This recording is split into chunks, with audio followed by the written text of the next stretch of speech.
Mesdames, Mesdemoiselles, Messieurs, bonsoir. Je tiens mes promesses. Je vous avais promis qu'on allait parler de tourisme, de politique, du Covid, tout ça mélangé. Et j'ai surtout trouvé une interlocutrice capable de traiter de la totalité de ces sujets. Karine Mousseau, bonsoir. Bonsoir Eddy Marajo, bonsoir à toutes les téléspectatrices, tous les téléspectateurs.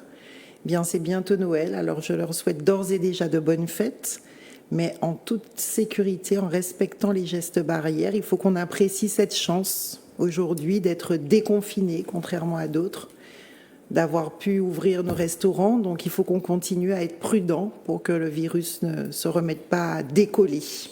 Très bien, moi je vois que ça commence bien, vous me tendez la perche. Je vais quand même faire un petit portrait.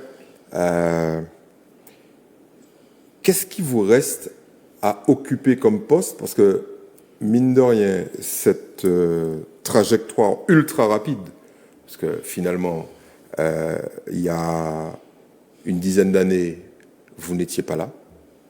Non, c'est en bien tout ça cas, j'étais là. 2010, oui. Personne ne vous connaissait. C'est vrai. En politique, évidemment.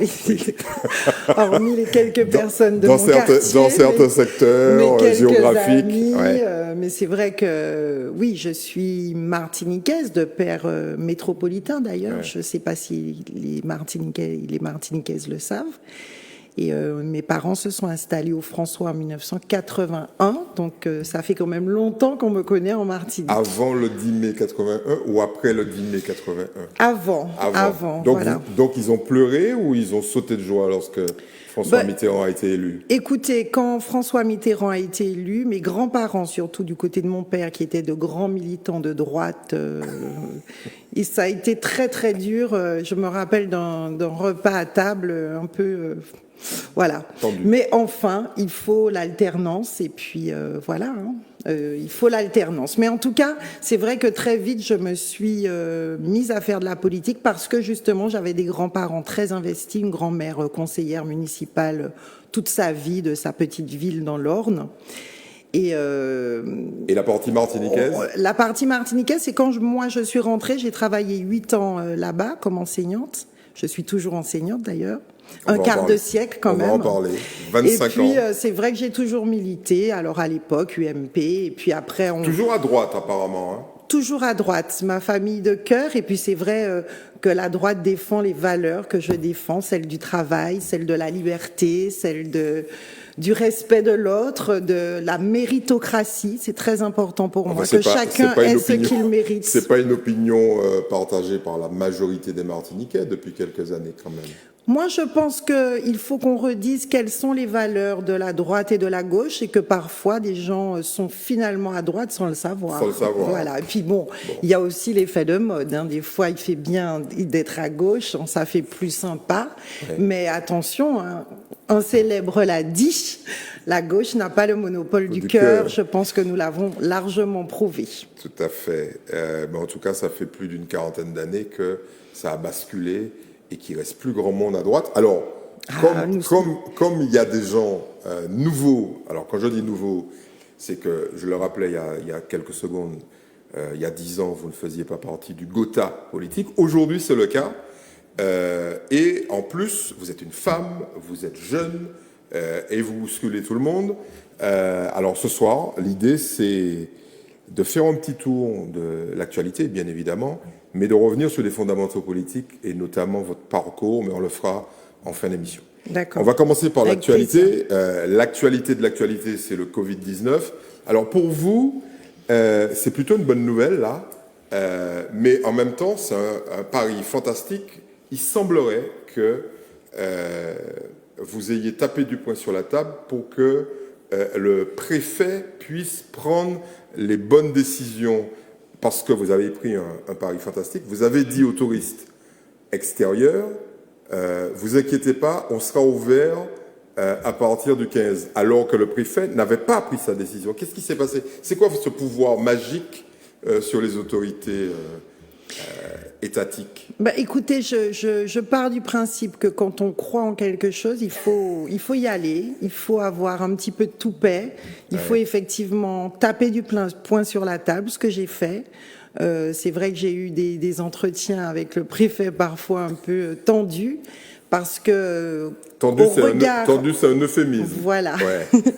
C'est vrai qu'au regard des chiffres en Martinique, nous n'avions aucune raison de ne pas ouvrir, et surtout d'être en concurrence totalement déloyale avec la Guadeloupe, qui elle n'a jamais refermé finalement. Je suis d'ailleurs allée en Guadeloupe il y a 3 semaines, hôtel ouvert, restaurant ouvert, enfin. Comme je l'ai dit au préfet, on ne peut pas nous placer aujourd'hui, nous, la Martinique, avec tout ce qu'on a vécu déjà dans cette concurrence déloyale. Et c'est vrai que les chiffres font que nous n'avions aucune raison de ne pas être à égalité avec la Guadeloupe. Mais vous reconnaîtrez que la Guadeloupe, ils ont souffert bien avant nous. En septembre, ils ont eu des couvre-feux, les bars et les restaurants ont été fermés. Parce qu'ils ont dépassé les 100 morts. Nous, on n'en est pas encore à ce chiffre-là. Et donc, ils ont souffert avant nous. Ils ont souffert avant nous, mais nous, ce qu'on regarde, c'est la situation actuelle, présente. Ouais. Et le nombre, les chiffres, tout indiquait que nous pouvions ouvrir. Donc, c'est vrai que j'ai pris ce pari que le préfet prendrait la bonne décision, et j'ai annoncé effectivement avant lui à nos touristes qu'ils pourraient venir. Pour la simple et bonne raison que j'ai lancé une grande campagne au Comité martiniquais du tourisme sur la France hexagonale. Donc là, double risque. Double risque. Premier risque, vous fâchez définitivement avec le préfet, parce que s'il n'avait pas ouvert, vous seriez en très grande difficulté, d'abord d'avoir dépensé quelques millions d'euros, oui, et puis en plus avoir des gens qui ne peuvent pas venir. Alors, bon, écoutez, en fait, c'est quoi cette conjonction de chance? Les étoiles sont alignées? Qu'est-ce qui se passe? Non, je pense qu'on a senti que la situation était maîtrisée. On a constaté que les Martiniquaises et les Martiniquais respectaient les gestes barrières. Nous avons des socioprofessionnels qui ont investi pour mettre en place les mesures, les protocoles, etc. Et comme je l'ai dit bien souvent au préfet, je pense qu'ils méritent aujourd'hui qu'on leur redonne un petit souffle de vie, qu'on les rebooste. Et puis, vous savez, les stations de ski sont fermées. Les Français... Excellente nouvelle pour vous, déjà. Très bonne nouvelle, pardon. J'espère qu'il n'y a pas beaucoup de propriétaires de remontées mécaniques qui me regardent, mais c'est vrai que c'est une très bonne nouvelle pour nous, parce que les gens ont envie de respirer. Nous sommes ouverts, nos restaurants sont ouverts, contrairement à la France métropolitaine. Et en plus, les températures au niveau national plongent. Elles plongent. Et puis nous, on a un temps magnifique. Donc oui, c'est vrai que nous avons pris ce pari. Et comme je l'ai expliqué à monsieur le préfet, je ne pouvais pas lancer une campagne à partir du 15 en disant aux gens « venez à partir de demain », puisqu'on sait très bien que les gens réservent au moins 3 semaines à l'avance, 2 semaines à l'avance. Donc il fallait que je prenne ce pari, je l'ai pris. Et ce que je veux dire ce soir, c'est que de toute façon, je l'ai dit au préfet aussi, il ne s'agit pas d'attaquer le préfet personnellement. J'ai eu l'occasion de le lui dire, il est dans son rôle, je suis dans le mien, faire venir des touristes, être auprès des socioprofessionnels, et puis lui dire à nouveau, comme l'a fait Yann Monplaisir, puisque nous avons co-signé un courrier envoyé au président de la République, nous attendons toujours sa réponse. Mais vous l'envoyez, la réponse, vous l'envoyez en disant les départements, les territoires d'outre-mer ne sont pas concernés par ce fameux... il avait un peu intérêt, parce que nos chiffres... Ce fameux couvre-feu à 20h, parce que imaginez vos restaurateurs, vos hôteliers avec un couvre-feu 20h. C'est pas la peine de faire du tourisme dans ces cas-là. Oui, là, on s'est battu aussi auprès du préfet pour ça, parce que on sait très bien que les restaurants, lorsqu'ils ferment à 22h, même 22h, c'est 30% de leur chiffre d'affaires à partir de 22h. Donc, de toute façon, économiquement, ce n'était pas viable qu'ils ouvrent avec le couvre-feu. Donc, ça a été aussi un autre combat. Et c'est vrai que ce fameux jeudi, peut-être que vous en avez entendu parler, j'ai un peu tapé du poing sur la table à la réunion Covid, ce qu'il appelle la réunion Covid, pour lui dire qu'il fallait ouvrir, mais sans couvre-feu, pour la restauration. Mais je veux revenir sur notre courrier, c'est important parce que, à l'initiative de Yann Monplaisir, c'est vrai qu'on a très vite demandé à ce que les mesures de la Martinique soient adaptées, et décidées en Martinique avec les élus locaux, avec les socioprofessionnels. Je pense que ça n'a pas été le cas malheureusement et que voilà, on a pris des décisions un peu décentralisées, enfin centralisées justement, trop centralisées de là-bas, et vouloir nous appliquer des décisions sans consulter vraiment les élus locaux, c'était dommageable. Est-ce que vous ne prenez pas là, au-delà du risque, j'allais dire, marketing, qui, là, on l'a bien compris, il semblerait que les premières indications, mais on va y revenir, vous donne plutôt raison sur la fréquentation à venir.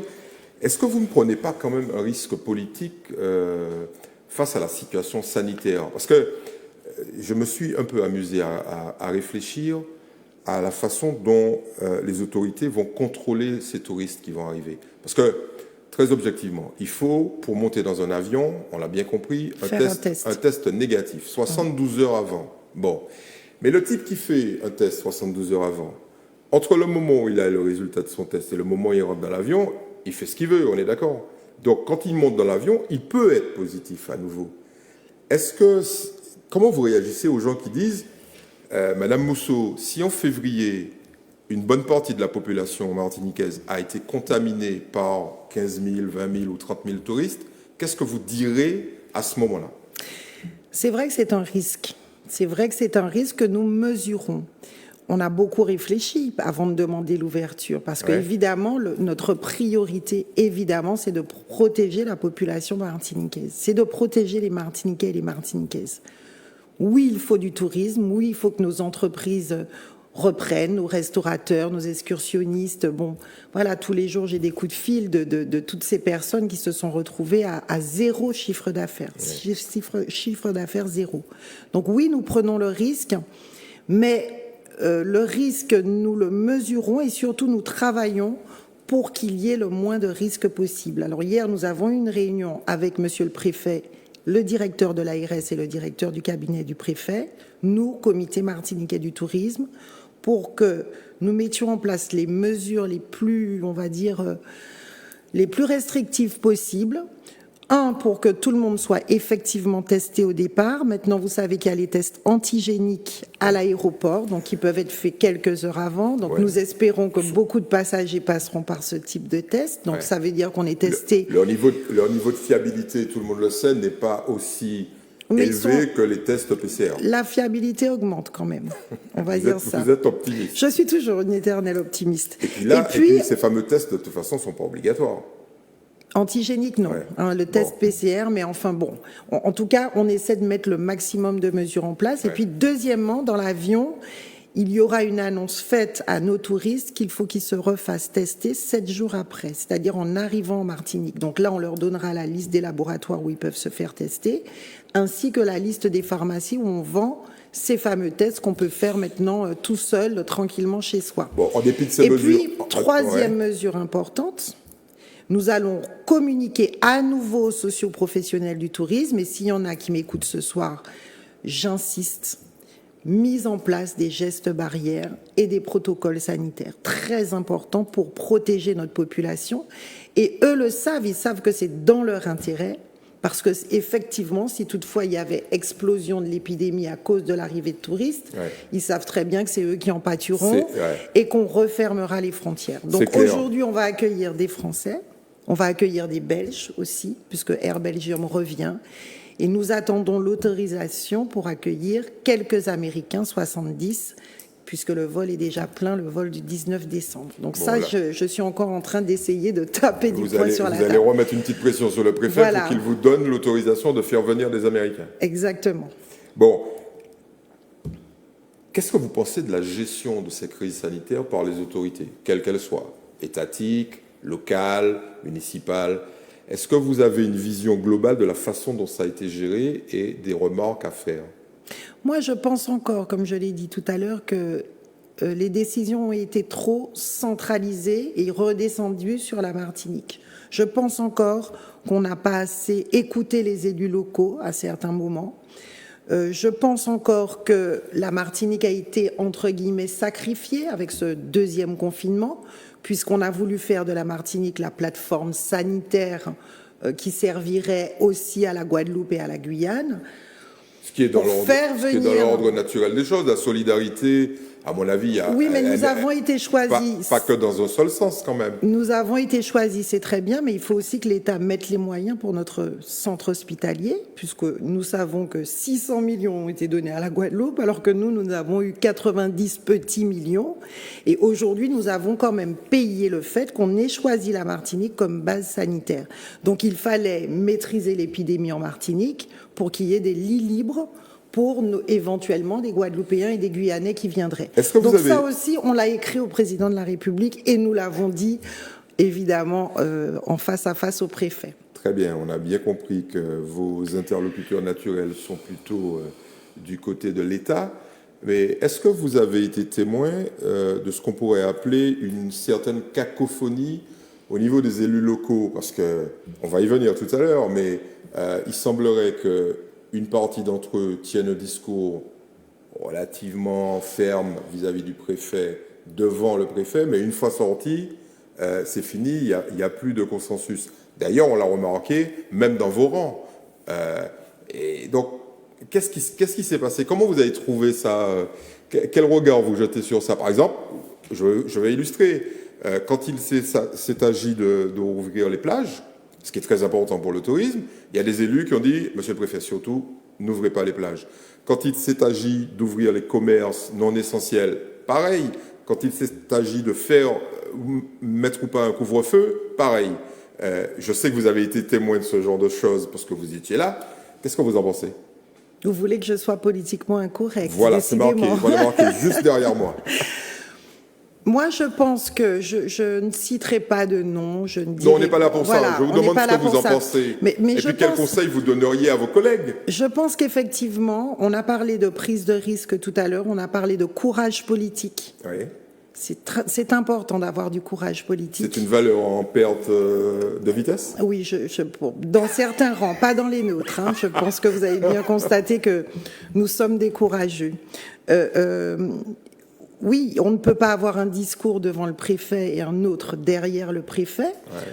On ne peut pas non plus, on ne pouvait pas non plus ne pas défendre cette économie martiniquaise qui a tant souffert. On ne pouvait pas non plus ne pas être auprès de ces fameux non essentiels parce que il y avait des mesures qui étaient totalement, je vais dire, contradictoires. Ouais. Moi, je suis aussi enseignante, encore à mi-temps au François.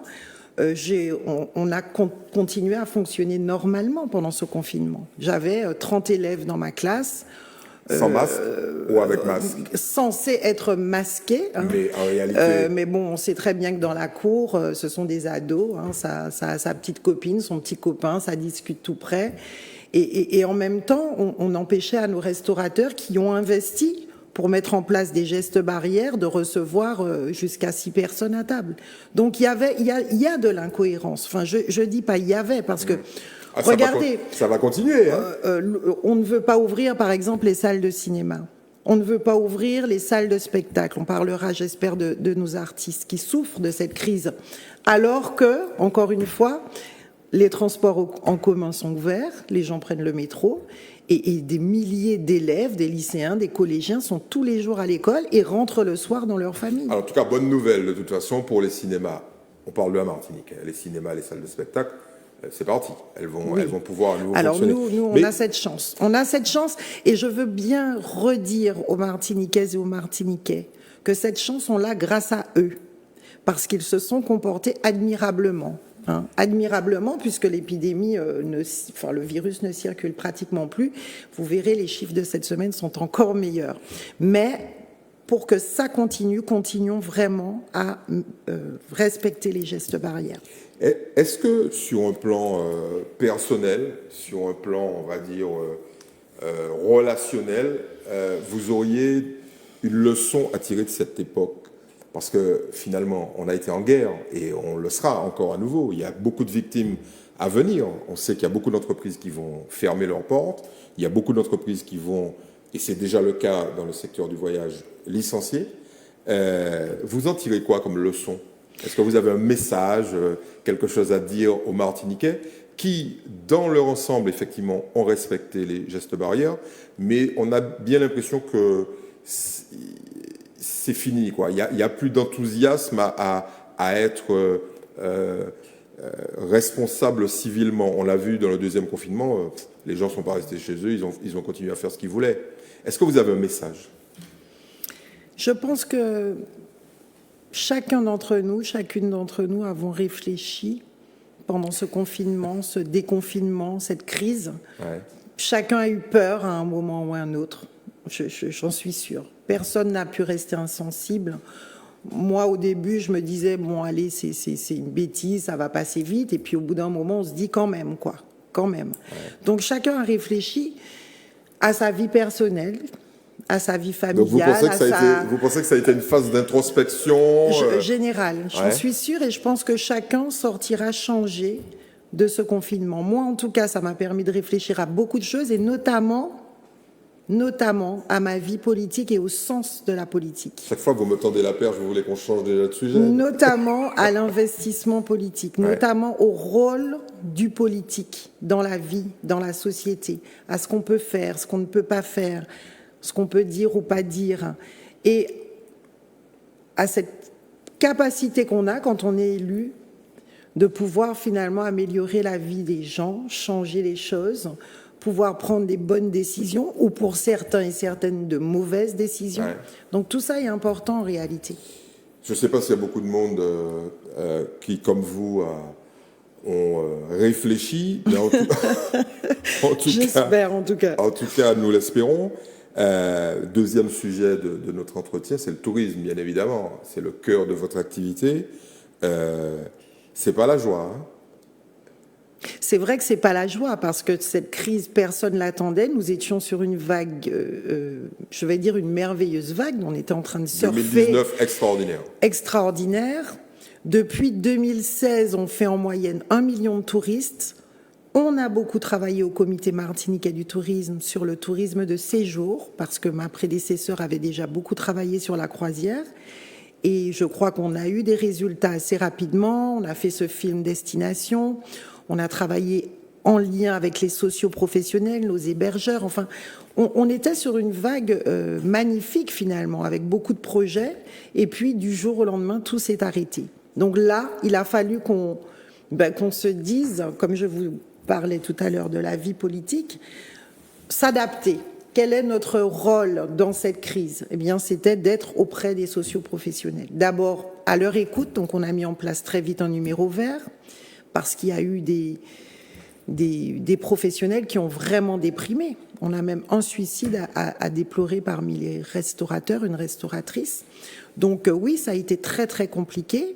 Pouvoir mettre en place très vite les aides de la collectivité territoriale, donc avec Yann Monplaisir et la commission développement économique et tourisme, on a été force de proposition, on s'est réunis chaque semaine pour essayer un petit peu de faire le bilan et surtout de pouvoir chiffrer l'aide qui allait être nécessaire pour sauver les entreprises. Et vraiment, cette période-là, en fait, on a travaillé à la survie de notre offre touristique. Parce que je me disais, une fois qu'on va ouvrir à nouveau les frontières, si on n'a plus de restaurants, si on n'a plus de loueurs de jet ski, si on ne peut plus faire de plongée parce que tout le monde a mis la clé sous la porte, ça va être une catastrophe. Donc là, on était vraiment, voilà, en mode survie. Aider les socioprofessionnels à survivre et être à leur côté. Donc c'était vraiment ça notre engagement qu'on a tenu, on continue à travailler à leur côté d'ailleurs. Est-ce que les aides que vous avez voulu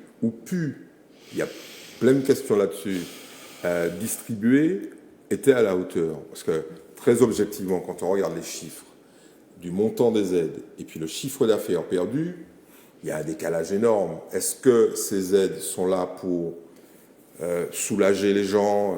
Est-ce que c'est un message politique? On leur dit, bon, on vous oublie pas, mais on vous donne un peu d'argent, on va dire ça comme ça. Parce qu'il y a des gens qui ont reçu 1 500 €, il y a des gens qui ont reçu 5 000 €. Quand on pense qu'il y a des gens qui font entre 100 000 et 200 000 € de chiffre d'affaires par mois, on est dans un décalage énorme. Est-ce que vous entendez ce message des professionnels qui disent le système d'aide et la structure de l'aide ne sont pas à la hauteur de la crise? Parce qu'ils ont en plus dans leur discours le fait que cette crise n'est pas finie. Je l'entends complètement. pour discuter avec de nombreux chefs d'entreprise, être entouré de chefs d'entreprise. Évidemment, les aides ne sont jamais suffisantes. Il y a eu d'abord le volet aide de l'État. Oui. Donc là, il fallait informer et puis faire en sorte que les entreprises puissent le plus vite possible en bénéficier. Et puis, il y a notre partie, celle dont nous avons la responsabilité. Et c'est pour ça que je vous disais tout à l'heure que pendant cette crise, oui, j'ai pesé la responsabilité d'un politique. Parce qu'à ce moment-là, on se dit, vous l'avez dit tout à l'heure, on est en guerre, il y a un gros problème. Nos entreprises vont mettre la clé sous la porte. Il y aura du chômage, encore plus qu'il y en a déjà en Martinique. Parce qu'on sait que le taux de chômage est bien plus élevé qu'en France métropolitaine. Au deuxième trimestre, il a explosé. Exactement. Ouais. Donc, là, on prend la mesure de nos responsabilités. C'est pour ça que très vite, Yann Monplaisir réagit en réunissant cette commission développement économique et tourisme une fois par semaine pour chiffrer. On a reçu des socioprofessionnels, on a invité les autres présidents de commission et très vite, on fait des demandes au conseil exécutif. Et là, est-ce que vous êtes écouté ? Qui, elle aussi, comprend et essaie et mesure l'ampleur du désastre. Parce que quand on regarde les chiffres entre 2015 et 2017, cette fameuse aide, bon là, on n'était pas en guerre, hein. Ah oui, alors là... l'aide aux entreprises s'est carrément effondrée. On est passé de 26 millions à 2 millions.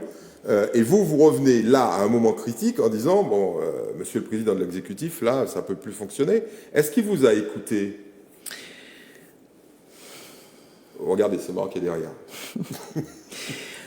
Moi, ce que je veux dire, c'est qu'on était d'autant plus inquiets puisque depuis le début de la mandature, on demande à ce qu'il y ait plus d'investissement, on demande à ce qu'il y ait plus d'aide aux entreprises, en tout cas qu'on puisse soutenir nos entreprises.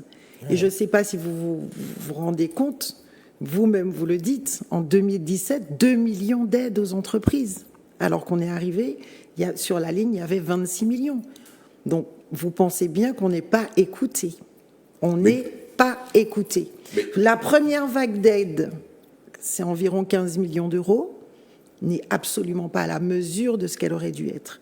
Mais enfin, on fait avec ce qu'on a et on continue à taper du poing sur la table. C'est décidément notre spécialité, à bas payé en chance.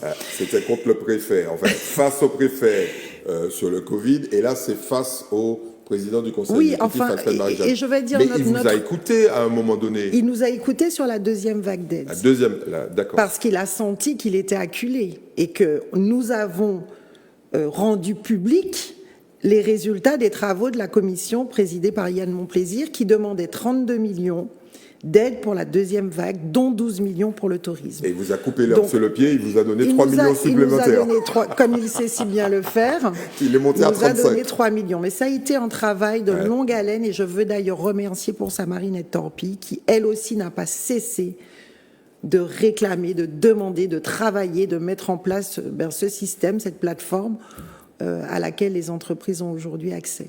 Et vous pensez que les choix qui ont été faits, alors là on va élargir, hein, on ne va pas rester focalisé sur le tourisme, le choix qui a été fait de recourir à l'emprunt sur des sommes qui sont considérables, hein, on est à plus de 200 millions d'euros sur un budget supplémentaire, vous pensez que ça va dans le bon sens et que cet argent, vous allez pouvoir en disposer parce qu'il ne reste plus que... Officiellement, là, il semblerait qu'il ne reste plus que 6 mois avant les élections. Bon, vous allez pouvoir avoir cet argent ou de toute façon, c'est trop tard ? C'est absolument pas trop tard. Quand on veut, on peut. Et évidemment qu'il faut mobiliser ces 200 millions d'emprunts pour relancer l'économie martiniquaise. En 4 mois ? Alors là, maintenant, en 4 mois, il va falloir aller vite. Mais de toute façon, si cet argent n'est pas mobilisé, n'est pas dépensé, n'est pas investi en commande publique, et etc., pour relancer notre économie, une fois encore, nous taperons du poing sur la table et nous nous ferons entendre. Parce que ce que je veux dire aux Martiniquaises et aux Martiniquais qui nous écoutent, il est très important de le dire, je l'espère ce soir. On a très vite dit ce que nous voulions. On a très vite annoncé la couleur. Moi, j'ai très vite dit au président de l'exécutif que le tourisme devait être un secteur prioritaire. J'ai très vite demandé un budget supplémentaire, parce que je vous rappelle qu'il m'a retiré 2 millions de budget d'entrée. Et j'ai mené ce combat-là de front avec lui pour avoir un budget supplémentaire. D'ailleurs, à l'époque, c'était un fight assez impressionnant. Et puis, au municipal, finalement, vous êtes rabibochés. Vous avez même posé ensemble. Finalement, la politique, c'est du sérieux ou bien... Moi, ce que je veux dire, c'est que oui, c'est du sérieux parce qu'on n'est jamais dans des attaques personnelles. C'est pas personnellement aujourd'hui, par exemple, je pense qu'on parlera du recours qui a été déposé. Bien évidemment. Puisque votre nom figure parmi les requérants. Voilà, tout à fait. Et je l'assume. Et j'en suis très fière. On en parlera. Mais ce que je vais vous dire, c'est que ce ne sont pas des attaques personnelles. Moi, je n'ai rien contre le président Marie-Jeanne, je n'ai rien contre, je sais pas moi, Claude Lise ou Serge Letchimy. Ou Daniel Marie-Sainte. Ou Daniel Marie-Sainte. Personnellement, ce ne sont pas, ni contre monsieur le préfet d'ailleurs. Mais aujourd'hui, il y a des principes qui doivent être respectés. On a des choses à dire et c'est en ce sens-là que nous avons toujours tapé du poing sur la table, effectivement. Bon, alors, restons sur le tourisme. Il y a un certain nombre on appelle ça des légendes qui continuent à circuler. Les gens sont persuadés dans la rue que le tourisme, c'est d'abord de l'hôtellerie. Est-ce que ce soir, on peut faire tomber à l'occasion quelques poncifs et vous me direz si c'est la vérité. Aujourd'hui, 7 touristes sur 10 qui débarquent en Martinique ne vont pas dans un hôtel. Complètement. C'est vrai, ça? Alors ça, c'est vrai. Bah oui, nous, les chiffres, on les a. Hein, parce que quand je suis arrivée, je ne sais pas si vous vous souvenez, vous m'aviez reçu. Tout à fait. Une de mes actions immédiates, ça a été de mettre en place un observatoire. Et c'est vrai que nous avons les chiffres. Aujourd'hui, seulement 20% des touristes, en gros, vont à l'hôtel. Ça veut dire que 80% vont où?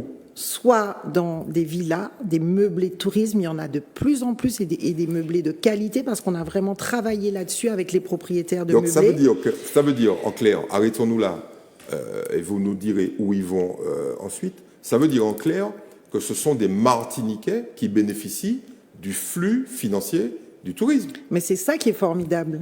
C'est qu'aujourd'hui, chaque Martiniquais peut vivre, arrondir ses fins de mois grâce au tourisme. Si vous avez un bas de villa, vous avez un petit bungalow sur votre terrain, vous avez une maison de vacances, vous pouvez la mettre à disposition de nos touristes.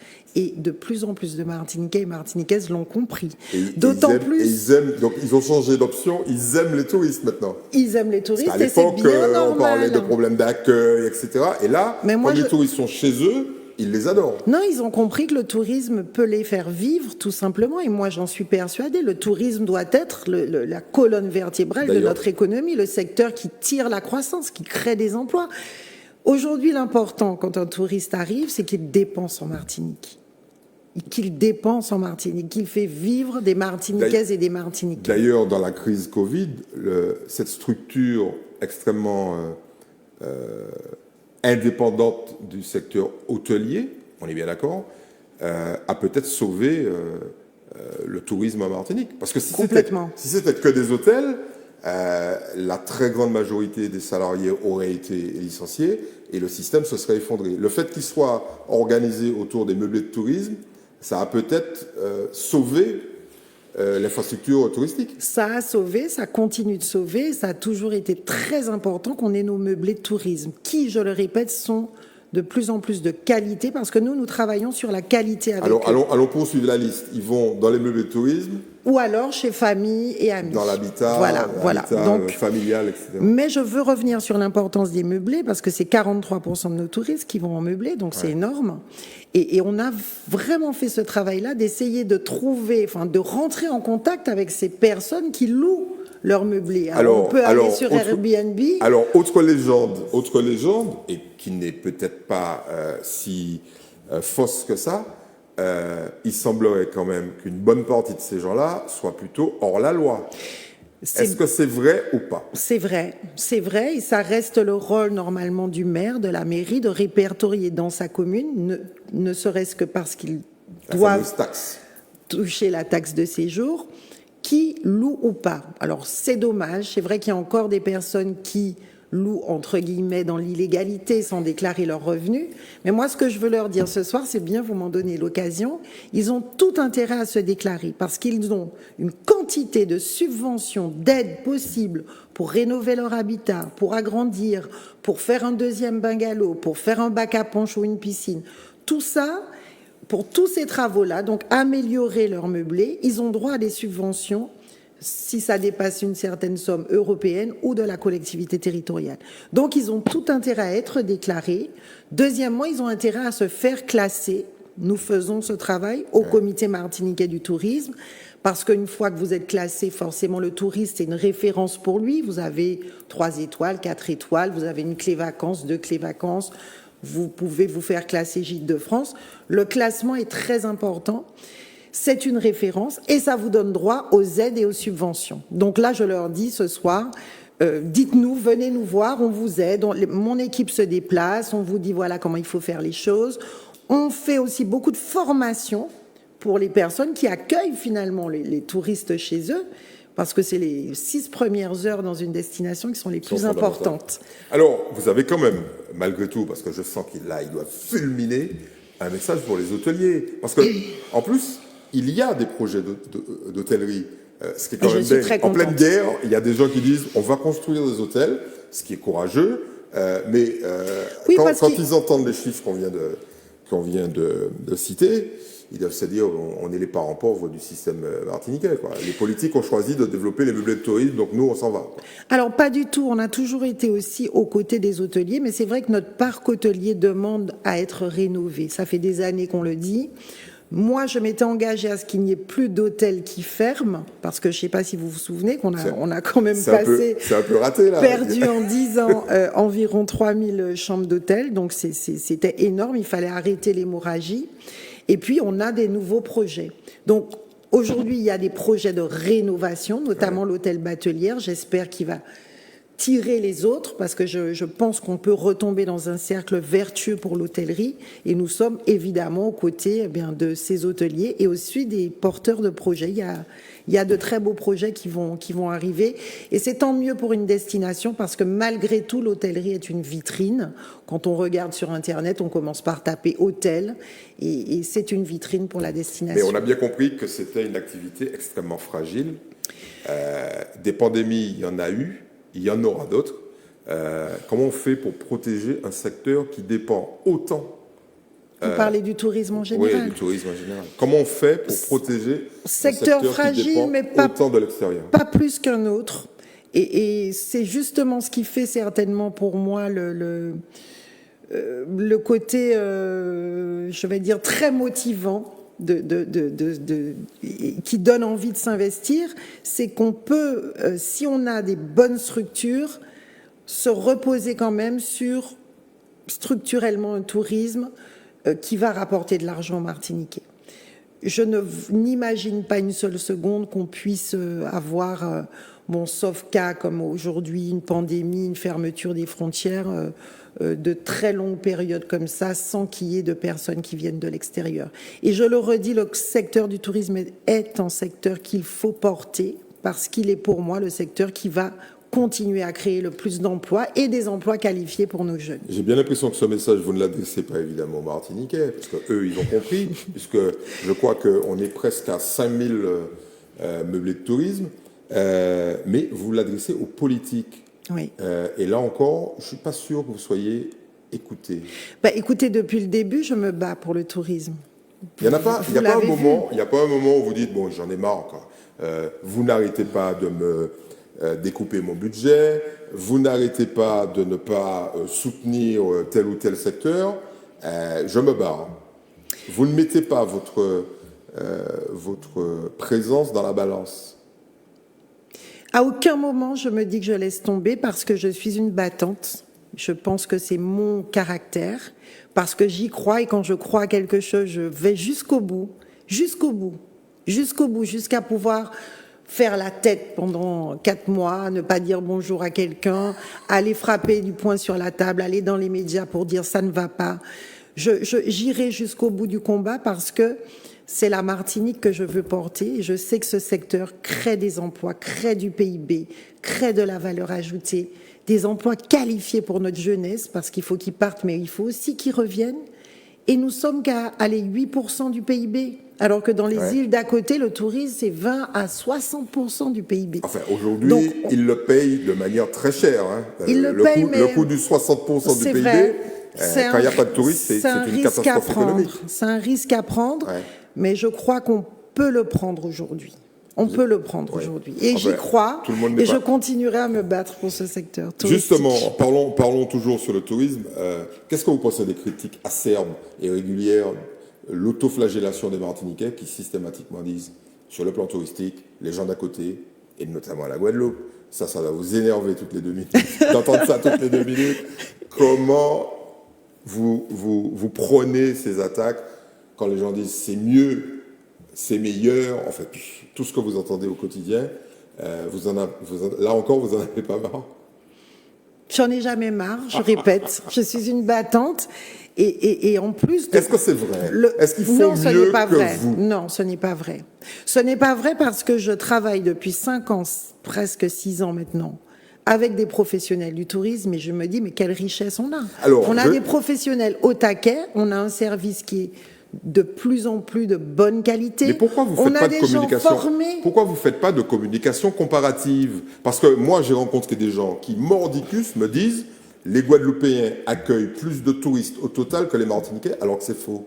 C'est totalement faux. Et pourquoi vous ne le dites pas? Mais on le dit, mais peut-être qu'on le dit pas assez. Là, vous me donnez l'occasion de le dire à nouveau. Ouais. En tourisme de séjour, nous n'avons que 30 000 touristes en d'écart. Ouais.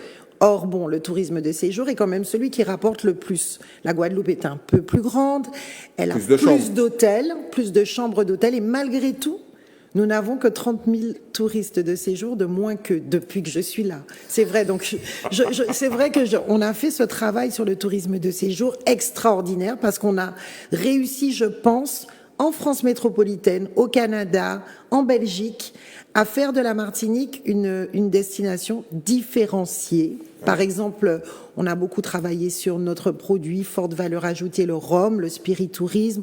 On a de très beaux produits touristiques et je crois vraiment qu'on peut se différencier de la Guadeloupe. L'idée n'est pas d'être en concurrence, comme je l'ai dit à la réunion du préfet, malsaine avec la Guadeloupe.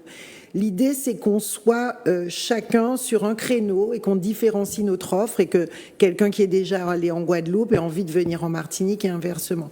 Donc c'est sur cette idée-là qu'on travaillait d'ailleurs avant le Covid avec le comité des îles de Guadeloupe et j'espère qu'on va rapidement reprendre ce travail-là. C'est de la coopération. En fait. C'est de la coopération, c'est différencier les destinations, c'est aller sur des marchés ensemble, c'est aller voir les compagnies de croisière ensemble, c'est aller voir les compagnies aériennes ensemble pour pouvoir négocier ensemble et j'y crois vraiment. Donc ce travail-là, c'est vrai qu'avec cette crise, on a eu d'autres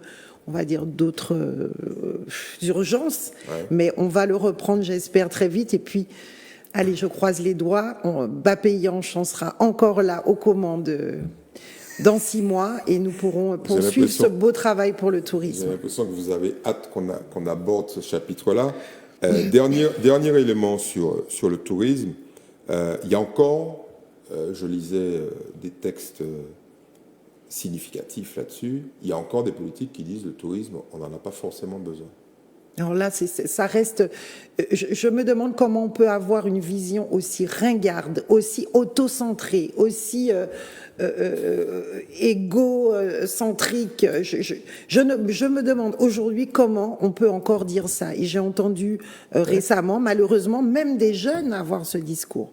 Aujourd'hui, on est à l'heure de la mondialisation, et puis de toute façon, vivre reclus sur soi-même, replié sur soi, sans l'ouverture aux autres, sans la rencontre avec les autres, c'est juste une catastrophe, ça ne se fait plus. C'est has-been, c'est ringard. Et aujourd'hui, en plus, l'arrivée de toutes ces personnes de l'extérieur, ça nous apporte aussi, parce qu'on est content de voir des gens qu'on n'a pas l'habitude de voir. Ça fait du bien quand on vit sur une petite île comme la nôtre. Ils nous apportent, et en plus de nous apporter de belles rencontres, ils nous apportent du PIB, de la valeur ajoutée. Ils laissent des euros en Martinique et ils font travailler les Martiniquaises et les Martiniquais. Et aujourd'hui, les inégalités s'accroissent en Martinique, on le sait. Il y a des gens encore aujourd'hui, de nombreuses personnes qui vivent en dessous du seuil de pauvreté. Comment on peut sortir les gens de cette pauvreté, de la misère, en leur donnant du travail. Et le tourisme crée des emplois. Très bien. Alors donc cette idée ringard au secours, il faut la bannir.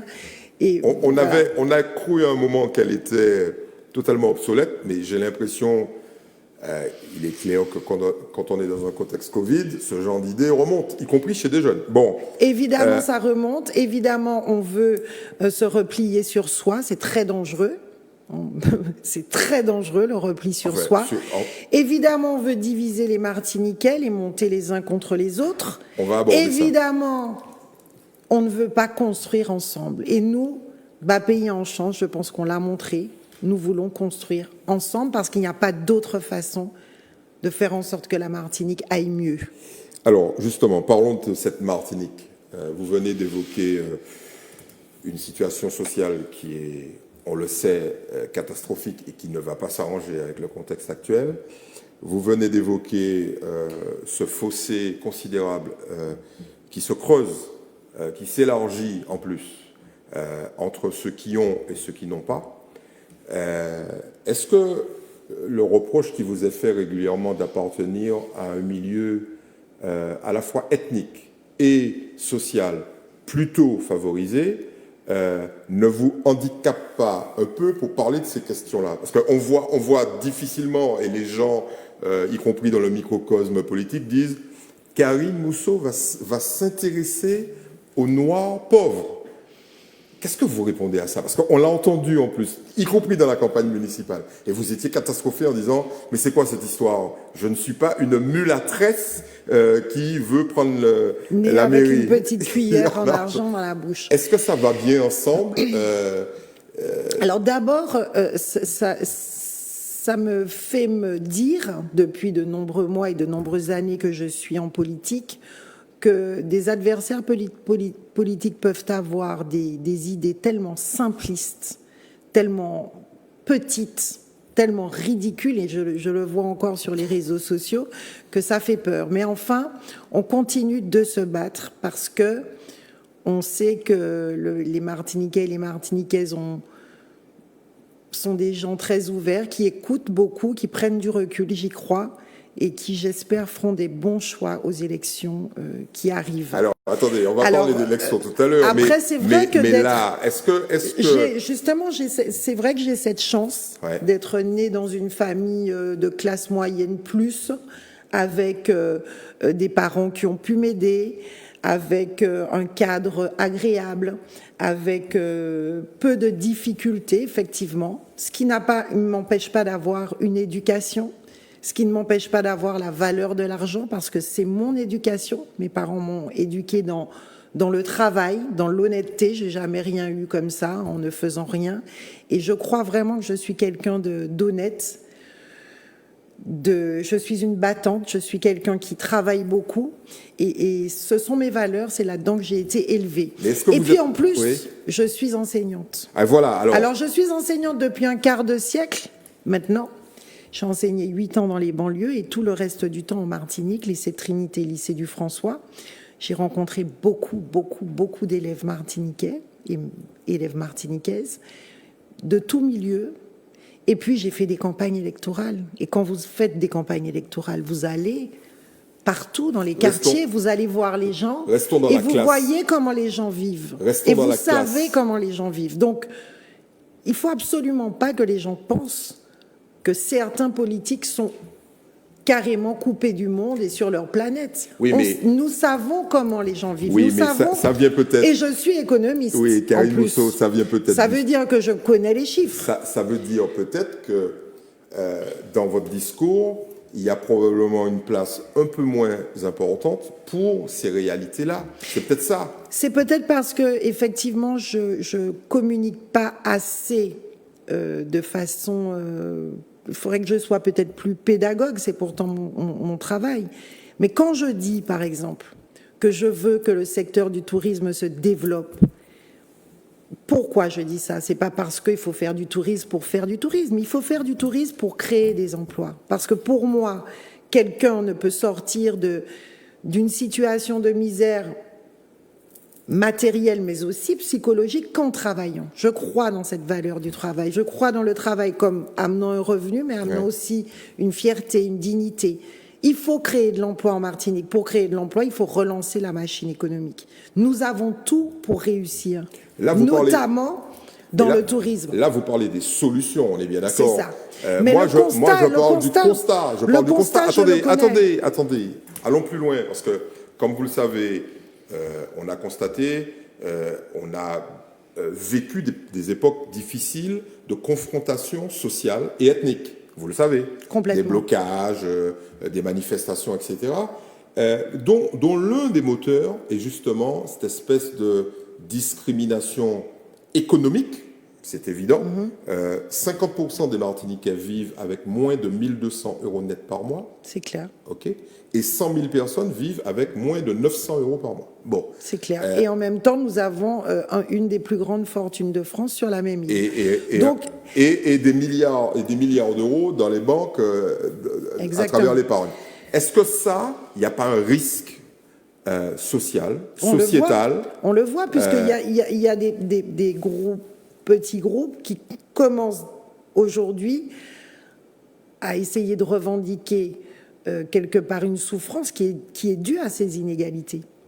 Quand on est dans une société... Et au bout, il y a des menaces. C'est ça. Quand on est dans une société où les inégalités, au lieu de se réduire, elles s'accroissent, et que les jeunes se rendent compte que finalement, ils auront beau faire ce qu'on leur a dit, bien travailler à l'école, etc., ils n'arriveront jamais à obtenir ce que les autres ont dans leur tête, grâce à un héritage, etc. Comment voulez-vous que les gens soient bien dans leur peau et dans leur tête? Surtout qu'en face d'eux, il y a des gens qui ont ça. C'est ça. Ça veut dire qu'aujourd'hui, ben oui, c'est la rébellion. Parce qu'on se dit, mais j'y arriverai jamais, même si je fais tout ce qu'on me dit de faire, j'arriverai jamais à voir ce qu'ils ont. Et eux l'ont eu comment? Ils l'ont eu d'un héritage, ils l'ont eu d'un passé, ils ne l'ont pas mérité. C'est pour ça que je vous dis l'importance de la méritocratie dans une société. Ça veut dire quoi? Ça veut dire qu'aujourd'hui, ce débat, il faut qu'il ait lieu.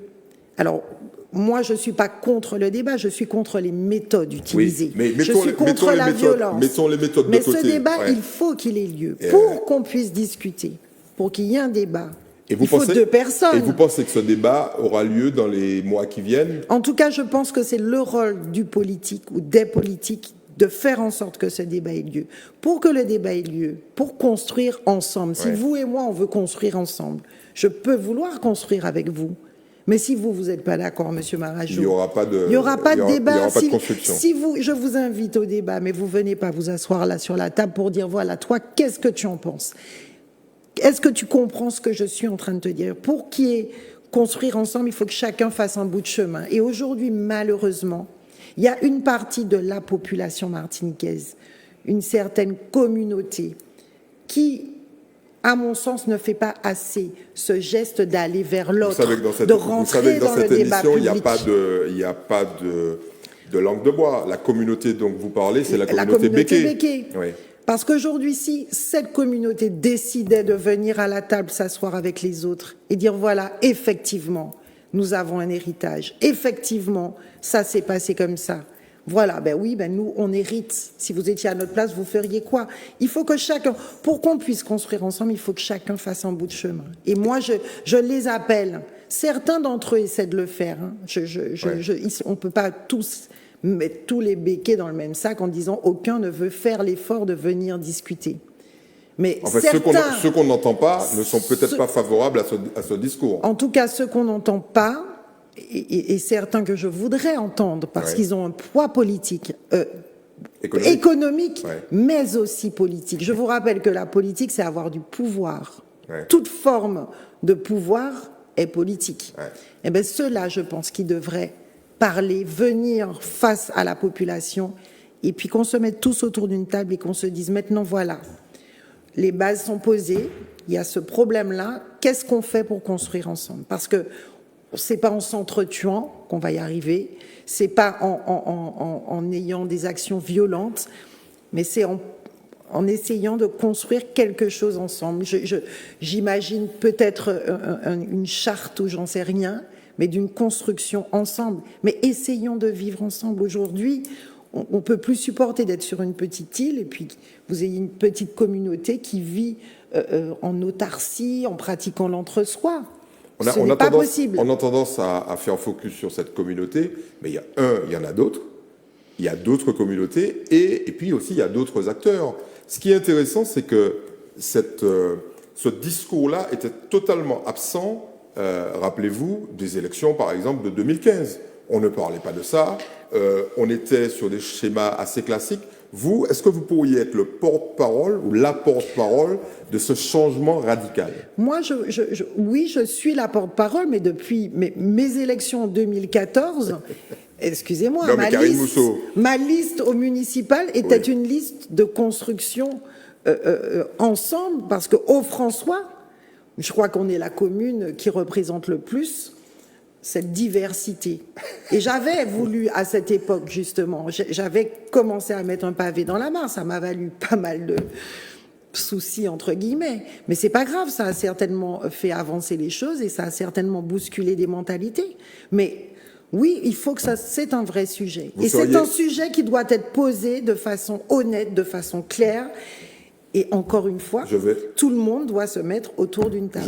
Je vais jouer la provocation. Vous seriez, par exemple, prête à vous installer, à prendre la parole dans l'Assemblée, il reste encore quelques mois pour que vous puissiez vous exprimer, en disant que la situation des ouvriers qui ont été rendus malades, contaminés par des pesticides, est un vrai scandale en Martinique. Vous voyez faire ça? Mais je l'ai déjà fait. Non, mais à l'Assemblée. À l'Assemblée, Yann Monplaisir l'a déjà fait, non, mais bien attendez, sûr. moi je ne parle pas de Yann Monplaisir. Bien Vous avez sûr. tendance à me ramener Yann Monplaisir dans le débat. Mais je l'ai déjà fait. Oui. Je l'ai déjà fait, je continuerai à le faire. Et vous êtes prête à prendre ce combat-là? Oui, le combat de la chlordécone, il faut qu'il ait lieu. On vous accusera Il faut plus qu'il ait lieu. Il faut, de toute façon, il n'y a pas de justice. Il n'y a pas de paix sans justice. Et il n'y a pas de monopole, et il n'y a pas de monopole du cœur. Il n'y a pas de monopole du cœur, bien évidemment, mais il n'y a pas de paix sans justice. Ouais. Et pour ce fameux problème de la chlordécone, tant qu'il n'y aura pas de justice, il n'y aura pas de paix. Donc oui, là encore, je suis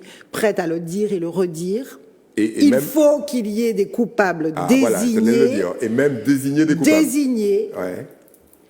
Et que justice soit faite. Parce que sinon, ce problème-là ne se réglera jamais. Ce que les gens veulent aujourd'hui, c'est la justice. Vous êtes consciente qu'on ne désigne pas des coupables sans passer par la justice, les enquêtes, etc. Bien sûr. Est-ce que le raccourci n'est pas un peu facile de dire, comme il faut qu'il y ait une justice, il faut des coupables? Parce qu'effectivement, il y a des victimes. Il y a des victimes, mais il y a... C'est pas un peu facile? C'est pas si facile que ça, parce que la preuve, c'est qu'on en est encore là et qu'aujourd'hui, on n'a toujours pas dit de façon claire, voilà ce qui s'est passé. Ouais. Et voilà la responsabilité. Il y a forcément des personnes qui portent la responsabilité. Encore une fois, c'est pas une question de personne, mais il faut bien endosser ce rôle de responsabilité. Et il faut bien que quelqu'un paye, en fait. C'est ce que vous êtes en train de dire. En tout cas, ceux qui ont été les coupables doivent payer. C'est évident. Y compris l'État. Y compris l'État. Très bien. Y compris l'État et certains ministres de l'époque, etc. N'attendons pas trop longtemps parce qu'il y en aura plus. Mais il faut pas attendre du tout parce qu'aujourd'hui, il y a une espèce d'explosion sociale latente en Martinique qu'on ressent. Et plus on attend, plus la situation peut être explosive et catastrophique. Et là, on ne va pas s'en sortir, hein, parce qu'on a tellement de belles choses à faire, on a un tel potentiel. Je pense qu'il ne faut plus qu'on perde de temps à des conflits qui ne se règlent pas. Voilà. Il faut que ça se règle une fois pour toutes. Très bien. Alors, là, c'était Karine Mousseau, c'est Janus, en fait. Ça, c'était la face consensuelle, la nécessité de crever l'abcès et puis de travailler au vivre ensemble. Et puis de l'autre côté, c'est la guerre, parce que vous êtes quand même pas mauvaise en guerre. Votre nom figure avec 10 petits camarades dans une espèce de plainte, on va appeler ça comme ça, hein, une plainte contre deux personnages emblématiques de cette île, le président du conseil exécutif, Alfred Marie-Jeanne, et le préfet Stanislas Cazel. Ça rime à quoi d'un côté d'avoir un discours plutôt consensuel et puis là, de rentrer dans l'art des gens qui dirigent ce pays? Alors, donc deux choses déjà, parce que je pense que on va un peu développer ce sujet-là qui est très important et un sujet d'actualité. D'abord, le recours n'est pas contre des personnes. Je tiens à le dire à nouveau. Simplement, quand on a un poste, un rôle. Ouais. Quand on est monsieur le préfet, on représente l'État français en Martinique. Quand on est monsieur le président du conseil exécutif, on est président du conseil exécutif de l'Assemblée. Donc on doit assumer ses responsabilités. Donc ce n'est pas un procès de personne. Ça, c'est très important. Oui, bon, les gens vont retenir... La deuxième chose les gens importante... vont retenir autre chose, d'accord. Alors justement, pour qu'ils ne retiennent pas autre chose, je viendrai le dire et le redire, ce n'est pas un recours contre des personnes. Donc ça, c'est la première chose. La deuxième chose, c'est que oui, nous sommes rentrés en guerre depuis le début, parce qu'on doit se battre pour tout. Quand vous dites on doit se battre. Début, à quelle date vous fixez le début des hostilités? L'hostilité, elle se fixe à partir du moment où on arrive aux responsabilités, où nous, on a une vision. Au 1er janvier 2016? Exactement, où nous, on a une vision et où on se dit tout ira bien parce qu'on va pouvoir chacun faire un bout du chemin vers l'autre. On en revient à ce que je vous disais tout à l'heure. Et puis on va discuter, puis on va trouver un terrain d'entente. Sauf que pour construire ensemble, encore une fois, il faut être deux. Et chaque fois, nous étions là à vouloir construire, mais devant, on a un mur, on a des personnes qui disent non. Non, bon, moi je fais... On a dû vous poser la question 106 fois, pourquoi vous n'avez pas divorcé? Parce que, eh bien, plus tôt. Je vais vous dire pourquoi. Parce que malgré tout, en tout cas moi, pour ma part, Karine Mousseau, présidente du comité martiniquais du tourisme, en tapant du poing sur la table, en menant, oui, un combat pour convaincre des élus d'un conseil d'administration, en menant toutes les guerres que j'ai menées, j'ai réussi quand même à obtenir des résultats. C'est aussi le cas de Marinette Torpille dans son rôle de conseillère exécutive. C'est aussi le cas de Sylvia Saïd Soutane pour les établissements scolaires, l'éducation. On s'est dit, on va se battre pour obtenir le plus que possible, pour faire le mieux que possible. Et on s'est dit non, on ne va pas lâcher, parce qu'on avait cette responsabilité de se dire, je suis élu, j'ai un poste, je dois faire le travail le mieux que possible. Mais ça a toujours été dans ce combat pour faire toujours plus et mieux pour la Martinique. Et là, qu'est-ce qui vous a pris d'attaquer au tribunal administratif des décisions sur un point très précis, hein. C'est pas une révolution avec un rejet global d'une politique, c'est quelque chose de très précis. On va dire c'est la goutte d'eau, quoi. Séguineau, c'est bien ça, grosso modo. C'est pour sans les gens jeu qui de mots, c'est la goutte d'eau. Sans jeu de mots, oui, et en plus, c'est exactement ça. Bon. Mais qu'est-ce qui vous a pris? C'est une goutte d'eau. Je vais vous expliquer ce qui nous a pris. Tout le monde connaît l'affaire Séguineau, la dite affaire Séguineau, qui dure depuis 10 ans. Qui dure depuis 10 ans. Il s'agit de passer une canalisation sur un fameux terrain. Tout le monde a souffert du manque d'eau. Et d'ailleurs, je me dis, mais comment en 2021, on arrive quand même, on est en Martinique, dans un pays développé, à entendre qu'à certains endroits, pendant 3 semaines, les gens n'ont pas une goutte d'eau. Donc ça, c'est terrible. 3 semaines, c'est la version soft. Il y a des gens qui n'ont pas eu d'eau 50 jours d'affilée. Non, mais c'est une catastrophe. Et là, on réfléchit à la responsabilité politique, parce que ça, c'est une responsabilité politique. Quand on me dit, ah oui, mais les canalisations sont anciennes. Ah ben moi, j'étais pas là. Ben, si elles sont anciennes, c'est qu'il n'y a pas eu un plan pluriannuel d'entretien des canalisations. C'est que peut-être qu'il y a des gens qui sont partis avec l'argent de la maintenance. En tout cas, aujourd'hui, on hérite d'une situation qui est une catastrophe. Donc là, c'est le rôle du politique de dire non, là, stop, qu'est-ce qu'on fait? Je pense que ça, c'est un des problèmes les plus importants à gérer en Martinique, l'eau. Oui. Bon. Donc, ce problème dure depuis 10 ans. Arrive en plénière cette fameuse cette délibération. On donne au président du conseil exécutif mandat, on lui donne mandat de pouvoir négocier avec le propriétaire. OK. Au bout d'un certain temps, pas de négociation, en tout cas aucun retour. Bon, on revient en plénière. Et là, on dit, ce qu'on voudrait maintenant, c'est que ça avance, parce qu'il y a des Martiniquais qui n'ont toujours pas d'eau. Les travaux doivent durer 3 mois. Ça va coûter en gros à la collectivité 1 million d'euros. Il faut que ça aille vite. Parce qu'on comprend qu'il y a urgence parce que les Martiniquais n'ont pas d'eau. Ouais. C'est ça l'urgence en réalité. C'est pas un petit camp de Séguineau, d'histoire de... Enfin, bon, on a tout entendu. On vote cette délibération où on demande au président du conseil exécutif... Là, c'est plus mandat, c'est l'ordre. On demande d'exécuter. Ouais. On est dans un système démocratique avec une séparation des pouvoirs, heureusement, parce que c'est ça l'affaire Séguineau en réalité, hein, la goutte d'eau. C'est que là, on est en train de dire stop à l'excès de pouvoir, stop à l'abus de pouvoir. Ouais.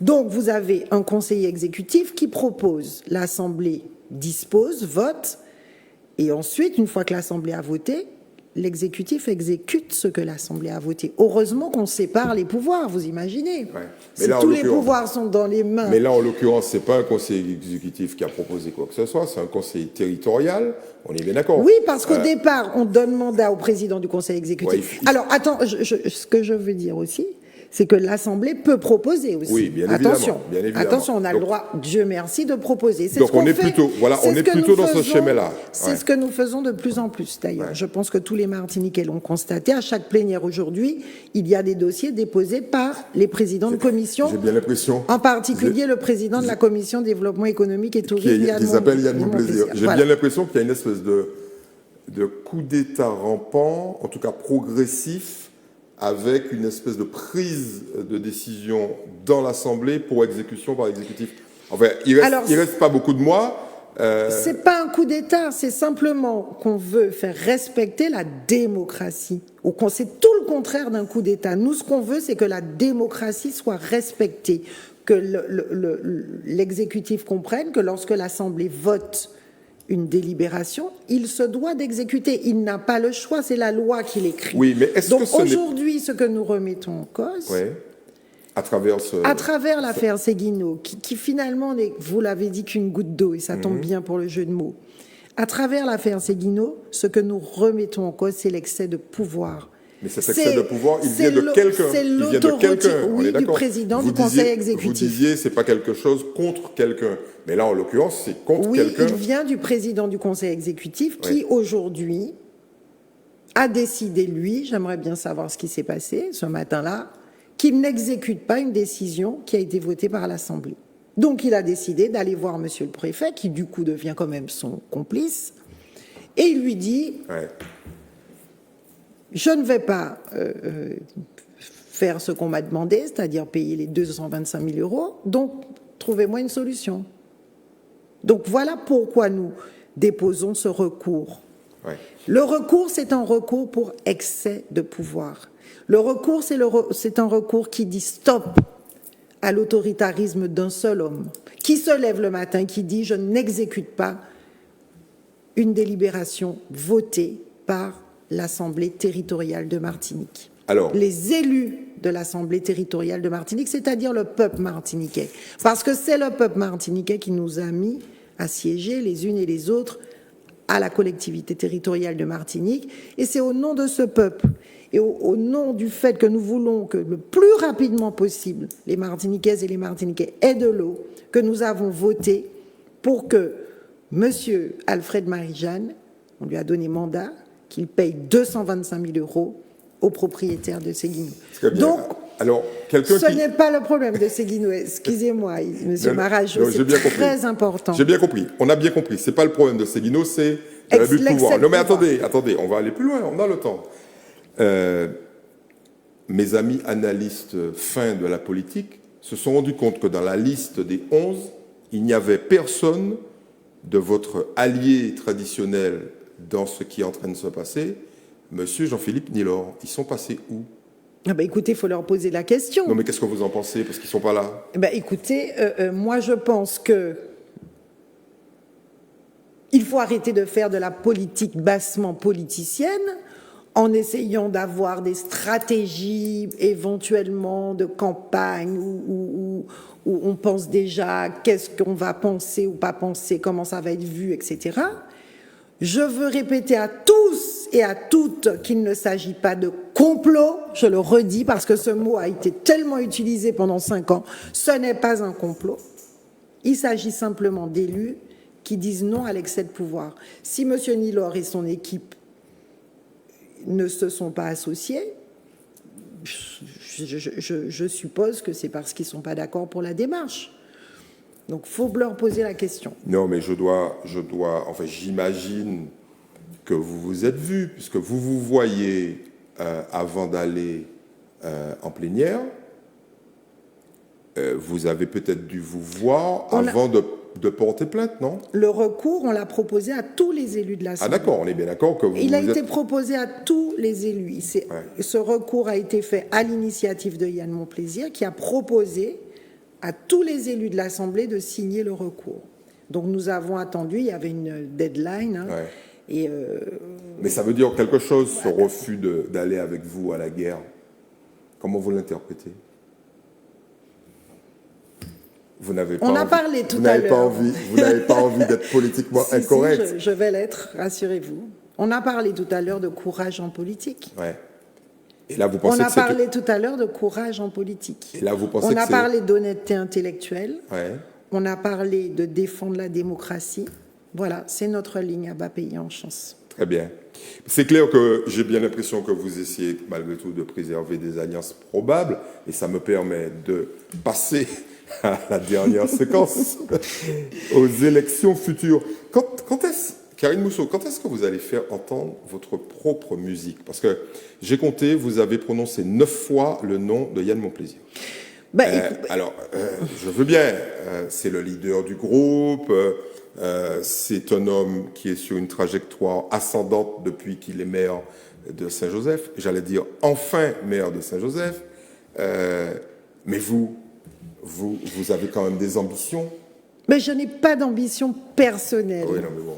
Mais j'ai de l'ambition pour la Martinique que j'aime, pour mon pays que j'aime. Allez, on va faire un raccourci. Alors c'est vrai que on est obligé d'aller étape par étape dans une vie politique. Aujourd'hui, je suis dans le groupe Bas Pays en Chance, auprès de Yann Monplaisir, puisque c'est le leader du groupe, qui, tout le monde le sait, conduira une liste aux élections dans 5 mois. Donc aujourd'hui, c'est vrai qu'on y va étape par étape. Enfin, ça, c'est un scoop. Hein. Ça, c'est un scoop, parce que Yann Monplaisir n'a jamais officiellement dit qu'il allait conduire une liste. Alors j'espère, Yann, si tu me regardes... Ça, c'est le même coup qu'avec le préfet. C'est le même coup. J'espère que Yann, tu seras candidat. Un point, c'est tout. Yann, j'espère que tu ne m'en voudras pas, mais... tu es candidat. Mais enfin, c'est un secret de polichinelle. Ouais, non, mais bon, donc, savez, il conduira une liste en juin. Une liste qu'on veut être un grand rassemblement. Un rassemblement le plus large possible. Un rassemblement le plus large possible pour pouvoir construire ensemble. Karine Mousseau, laissez-moi traduire. Quand vous dites « il conduira une liste », vous êtes en train de me dire que Yann Monplaisir n'envisage pas de faire une alliance au premier tour avec qui que ce soit. Encore une fois, je ne sais pas si on peut appeler ça alliance ou pas. Quand je vous dis un rassemblement le plus large possible, ça veut dire que vous allez phagocyter des candidats potentiels, en fait, c'est ça. Les petits là qui ne se sentent pas, vous les récupérez, c'est ça. En tout cas, aujourd'hui, ce qui est en train de se passer, c'est qu'on discute les uns avec les autres, les unes avec les autres, et qu'on essaie de rassembler autour d'un projet pour la Martinique, parce que c'est ça qui est important finalement. Quel sera ce projet-là? Quelle sera notre vision? Qu'est-ce qu'il y aura dans ce programme pour cette liste, portée par cette liste? C'est ça l'important, qu'on se rassemble autour d'un projet commun. En tout cas, nous, ce dont on a envie fondamentalement, c'est de pouvoir ensemble construire une autre Martinique, une belle Martinique. Non, moi j'ai l'impression que ce dont vous avez envie, c'est bien évidemment de rester au pouvoir. Évidemment. Mais pas seulement de le rester. Pas à n'importe quel prix quand même. Pas à n'importe quel prix. D'y être avec la possibilité d'avoir plus de marge de manœuvre que nous n'en avons eu pendant 6 ans. C'est clair que pendant Donc ça 6 veut ans, dire de gagner cette élection. Bon. Pourquoi ? Parce que, encore une fois, on a une vision pour la Martinique et on veut vraiment exploiter le potentiel que nous avons au maximum. Alors c'est vrai que, oui, j'espère que les Martiniquaises et les Martiniquais feront le bon choix. Alors, vous êtes au courant des premières études, des multiples études qui ont déjà eu lieu. Il y a de fortes chances qu'il y ait beaucoup de listes. En tout cas, en Bafeil, on en compte aujourd'hui pratiquement une dizaine, entre 8 et 10.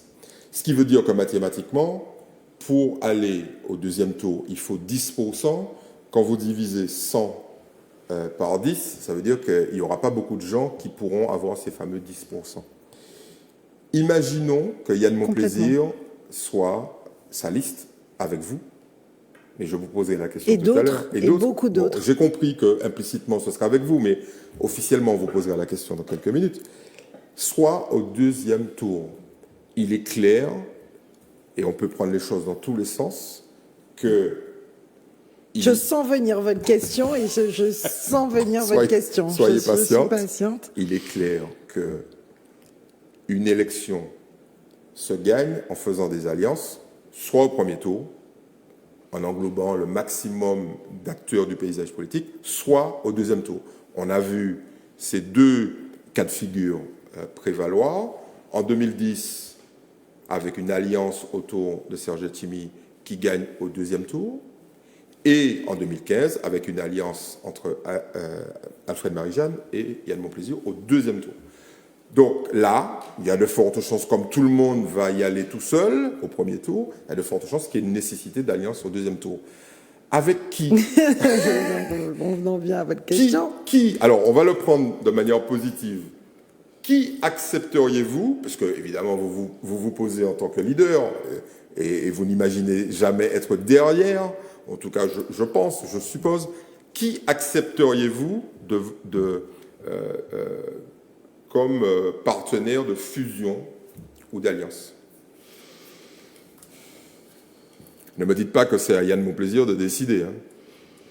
Vous avez votre propre idée. Moi, ma propre idée est la suivante, c'est que en 2015, effectivement, on a eu à faire un choix qui était un choix important pour la Martinique. De toute façon, si vous n'aviez pas fait ce choix-là, vous ne seriez pas au pouvoir. Choix que nous ne regrettons pas, parce que à ce moment-là, en 2015, c'était le meilleur choix pour la Martinique. Parce que il y avait une gabegie phénoménale à la région et qu'il fallait que ça s'arrête. Maintenant, il fallait pas non plus aller à l'autre extrême. Hein. Par exemple, en 2017, ne mettre que 2 millions sur la ligne entreprise. Ça, c'est pas du tout ce qu'on voulait. Il faut savoir trouver un juste milieu.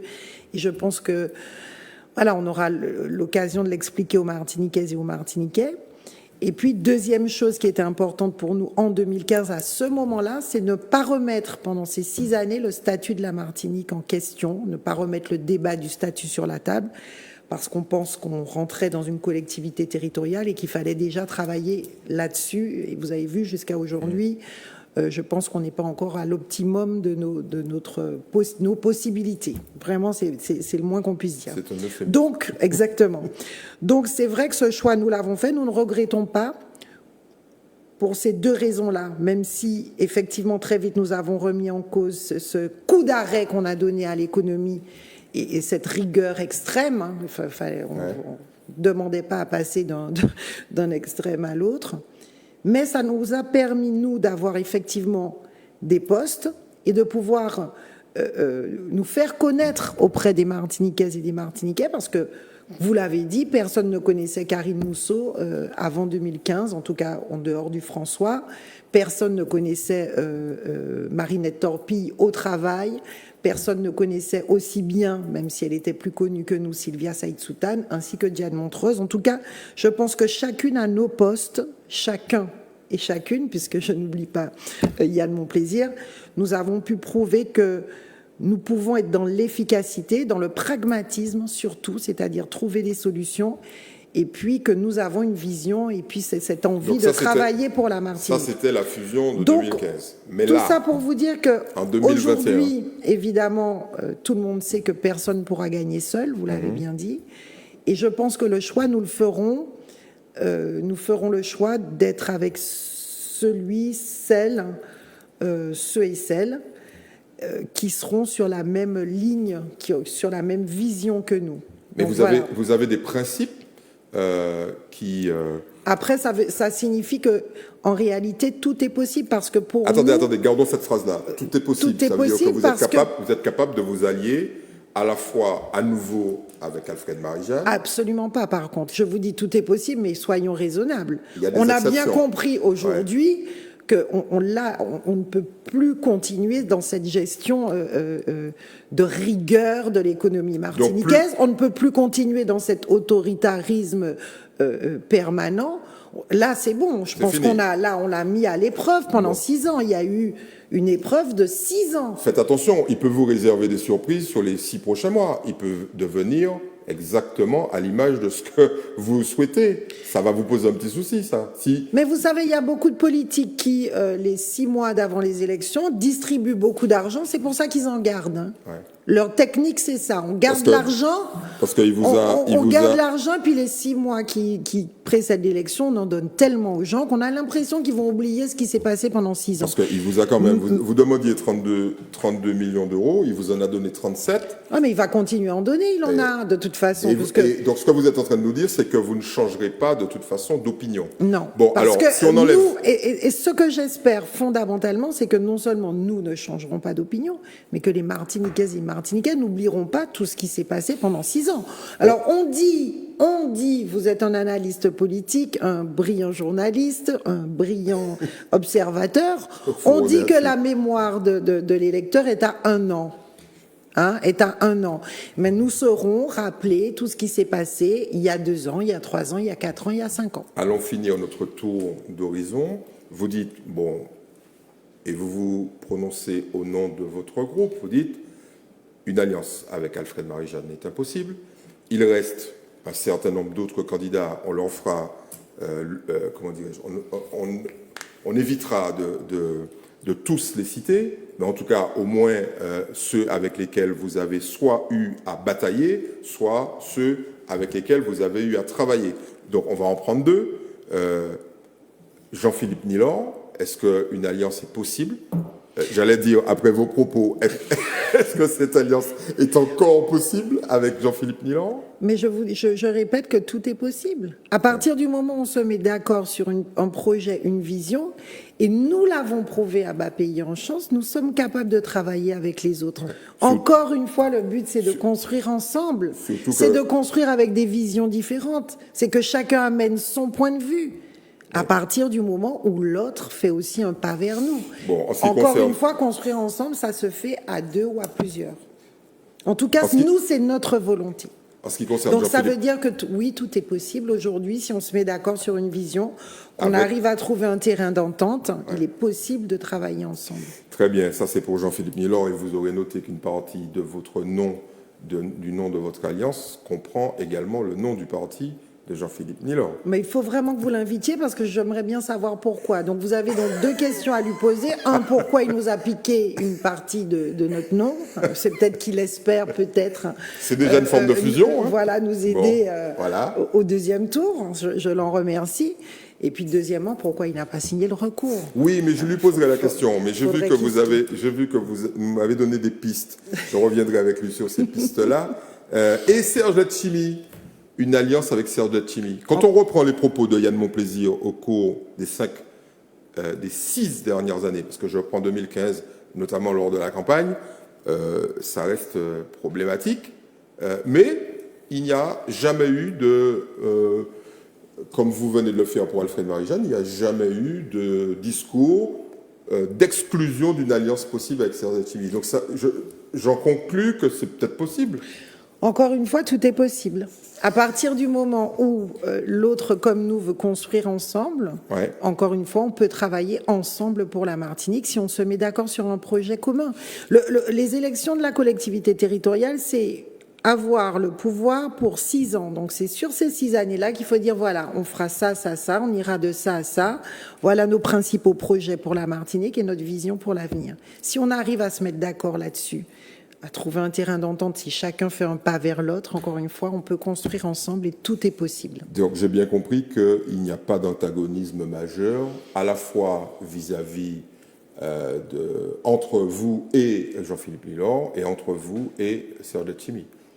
Encore une fois, à partir du moment où chacun fait un bout de chemin, on peut construire ensemble. On a bien compris. Qu'est-ce que vous pensez des candidatures potentielles de Philippe Joc et je dis bien potentielles, de Philippe Joc et de Catherine Conconne? Ben d'abord, je pense que le fait, comme vous l'avez dit tout à l'heure, qu'il y ait 10 listes, c'est très encourageant et très bon pour la démocratie. Moi, je pense que toutes les personnes qui ont envie de proposer leurs idées, qui ont envie de dire aux autres, voilà, j'aimerais bien me mettre au service des Martiniquaises et des Martiniquais, voilà mon projet, voilà ma vision, voilà mon équipe, mon staff. Je trouve ça très sain pour la démocratie, parce que fondamentalement, il faut défendre cette démocratie. En ce moment, l'actualité, on en a parlé tout à l'heure, c'est important de défendre la démocratie. Donc je trouve ça toujours très, très bien et très enrichissant qu'il y ait une multitude de listes, de candidats, d'idées qui émergent, de débats. Ça enrichit le débat. Pour donc, vous, c'est la preuve d'un renouvellement de la classe politique? On ne peut pas dire que Catherine Conconne soit totalement neuve en politique, oui, mais bon, avec un leadership, si elle vient, moi je trouve ça très bien parce que c'est certainement une nouvelle vision, de nouveaux projets, de nouvelles idées. C'est une femme, je trouve ça très bien aussi parce que on en reparlera peut-être quand vous allez me réinviter. La place des femmes en politique, c'est important qu'elles continuent le combat pour qu'elles se fassent cette place qu'elles méritent parce qu'elles ont autant que les hommes de capacités et de compétences. Pourquoi pas? On a tendance à vous comparer régulièrement. Alors j'ai lu des papiers qui disaient qu'est-ce que Catherine Conconne a eu le courage de le faire. Qu'est-ce que Karine Mousseau attend pour se libérer et s'émanciper de la tutelle, c'est les mots que j'ai lus, ils ne sont pas de moi, de la tutelle de Yann Monplaisir? Bon, écoutez, moi je suis une femme libre, indépendante, forte, une battante. Je n'ai pas l'impression d'être sous tutelle de qui que ce soit. Est-ce que vous pouvez nous citer un exemple j'allais dire de désobéissance, mais bon, c'est vous manquer de respect, d'altercation, voilà, d'altercation forte et de désaccords sévères qui vous ont poussé, avec Yann Monplaisir, qui vous ont poussé à faire quelque chose avec laquelle il n'était pas d'accord sur un plan politique. Donnez-moi un exemple. Qui m'ont forcé à faire des choses, où on m'aurait forcé à faire quelque chose. Non, vous avez... J'ai dit non. Ouais, vous avez dit non et vous avez fait le contraire. Là, je fais pas. Écoutez, c'est très simple. Yann Monplaisir est quelqu'un qui a un fort tempérament, et moi aussi. Donc, c'est vrai que ça peut exploser, ça peut être très explosif. Mais en général, on s'arrange pour toujours discuter avant qu'il y ait un clash public, on va dire. Donc c'est vrai que et vous avez pu éviter. Je travaille avec Yann Monplaisir. Je suis pas sous sa tutelle, absolument pas. Je pense que tout le monde me connaît pour mon franc-parler, mon indépendance et mon fort caractère. Oui, bien sûr. Mais c'est vrai qu'on travaille ensemble. On n'est pas toujours d'accord dans le groupe. On se réunit une fois par semaine. Ça peut arriver que ça clash, qu'on ne soit pas d'accord. Oui, il y a eu des moments où je lui ai dit non, là, je ne peux pas aller au-delà de ça, je ne peux pas, etc. Mais on arrive à trouver un terrain d'entente parce que c'est toujours cette image, chacun fait un pas vers l'autre et on arrive à trouver ce terrain d'entente. Et je crois que c'est ça aussi qui fait la force de notre groupe, c'est de pouvoir travailler comme ça ensemble et d'avoir une même ligne. Parlons un tout petit peu de vous. L'émission est terminée. Déjà oui, on a beaucoup parlé, ça passe vite.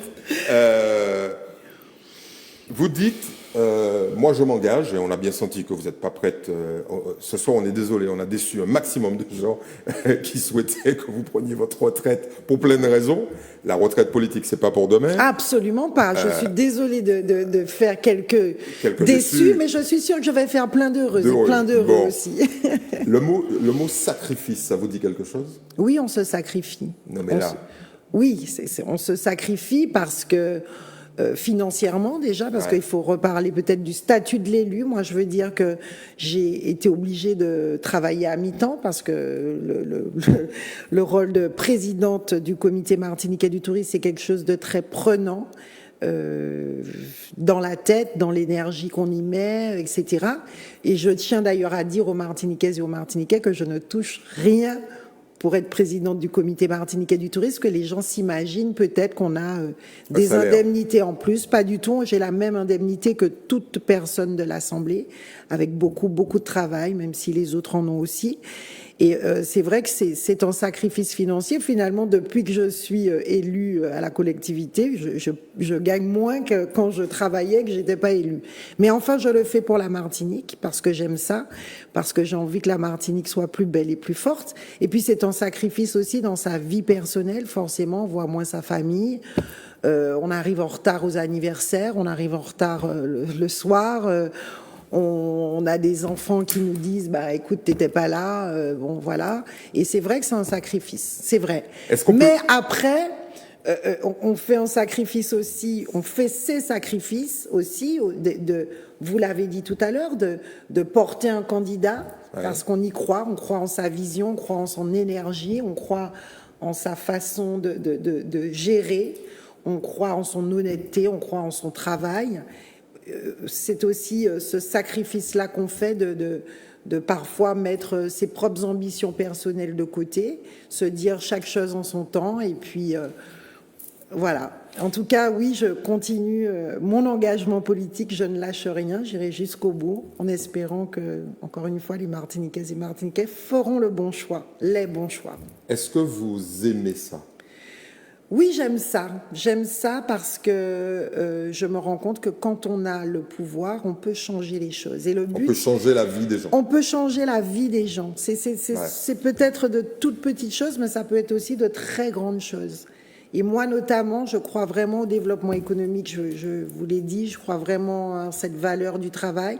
Donc, je pense vraiment qu'on a un potentiel extraordinaire à exploiter en Martinique, que chaque Martiniquaise et chaque Martiniquais pourrait vivre de son travail.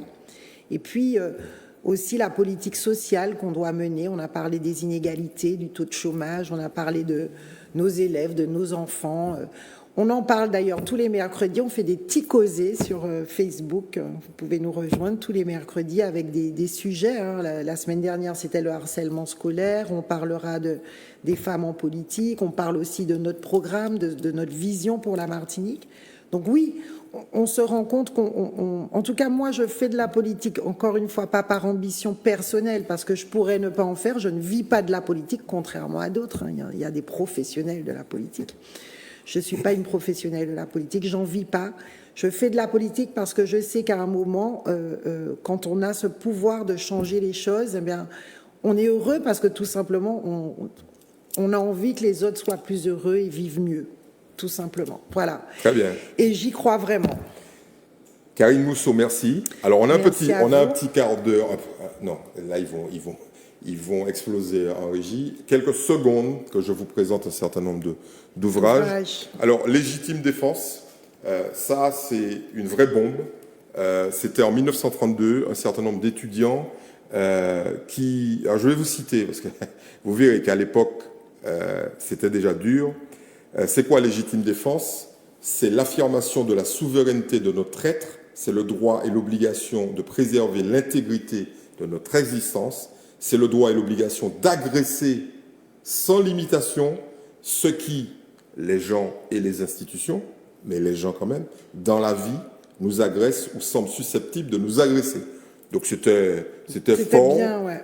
C'est signé René Ménil, mais avec Étienne Léraud, Jules Marcel Monroe, Maurice Sabas-Kitman, Simone Yoyot et un certain nombre d'autres. De toute façon, ils ont été matraqués dès la première édition de cette revue, et vous allez retrouver ces textes. C'est absolument, j'allais dire, symbolique de ce que vit cette société martiniquaise. Il n'y a pas grand-chose qui a changé, vous allez voir. Là, on fait un voyage très très loin, c'est Vaudou, l'homme, la nature et les dieux. Ah oui, là on va loin. Là, on redécouvre notre spiritualité. On va aux sources de cette spiritualité. puisqu'on va au Bénin, et vous comprendrez, en lisant ce livre de Philippe Charlier, quel lien existe entre notre part africaine et cette espèce de syncrétisme religieux qui nous habite, et vous comprendrez mieux les Martiniquais. Alors, vous les comprendrez encore mieux si vous lisez...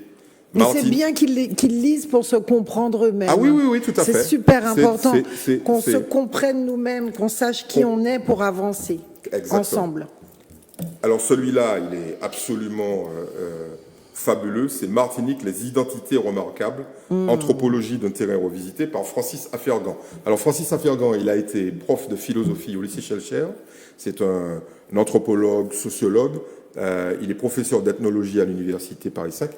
Et c'est quelqu'un qu'il faut absolument lire. Vous comprendrez notamment le rapport à la politique d'un certain nombre de communautés, pas uniquement la communauté béké. Il y en a d'autres, et vous comprendrez un certain nombre de choses. Ça doit être très intéressant. Alors, ça, c'est un livre fabuleux. Je l'ai ressorti de derrière les fagots, parce qu'il faut absolument le lire en pensant à ce qui se passe en Haïti aujourd'hui, de Raphaël Confiant. Les ténèbres extérieures, c'est grosso modo une biographie du fameux François Duvalier, président à vie d'Haïti, dont le fils Jean-Claude a été aussi un dictateur assez terrible. Lisez ça et vous comprendrez mieux ce qui se passe aujourd'hui en Haïti. Toujours Haïti.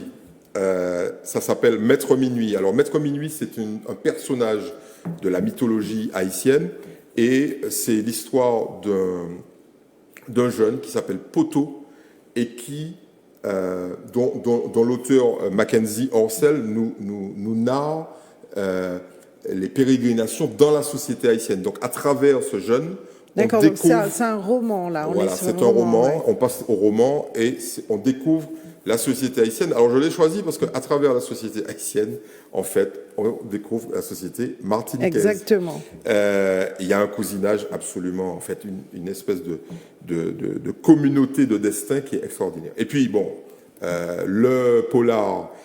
Donc là, j'ai été chercher en Afrique du Sud un de mes auteurs préférés. Parce que là, vous avez une grande diversité d'œuvres là. Exactement. Le Pic du diable de Deon Meyer. On a déjà présenté un certain nombre d'ouvrages. C'est brutal, mais c'est l'histoire véritable justement de la coexistence, pas forcément pacifique, entre les communautés dans ce pays multi-ethnique. Voilà. C'est une vraie problématique. Ah ben, tout ça, si vous lisez tout ça... En fait, c'est notre problématique aujourd'hui, de pouvoir vivre ensemble et construire ensemble et regarder notre passé en face. C'est très important. Merci Madame Moussou. Et puis à très bientôt. Merci Monsieur Marajo. À très vite. Merci à vous. Merci de votre soutien. Merci de votre fidélité.